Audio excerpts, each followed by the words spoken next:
Welcome to another video. Today I will show you how to unlock your iPhone to use it with any carrier, any SIM card out there.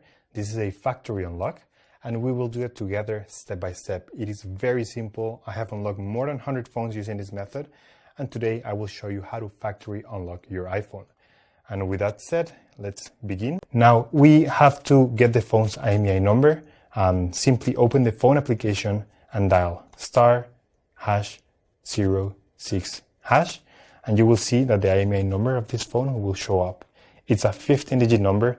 It is unique for every phone, so just keep this number in hand because we are going to use it in a few seconds to generate the unlock request for this iPhone. So we're going to switch to the computer because the rest of the process will take place in a computer. In this website, we will request the unlock to unlock this phone.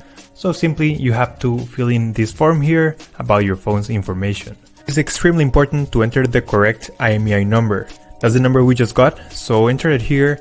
It should be 15-digit and it must be 100% correct. If there's a mistake here, this method will not work. And the last and final step is to write down your personal email where you want to receive the notification.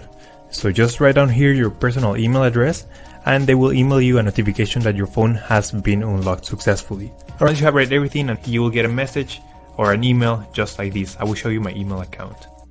So this is the email I just got, and it says your iPhone has been factory unlocked successfully. So let's go ahead and open this email. So the email will confirm that your iPhone has been successfully unlocked, and now the last step is to connect your iPhone to Wi-Fi to activate the unlock. So that's the way you do a network factory unlock. But that's all for today, guys. I hope this information was useful for all of you trying to unlock your iPhone, and don't forget to subscribe. We upload videos every week. Thank you for watching the video, guys. See you next time.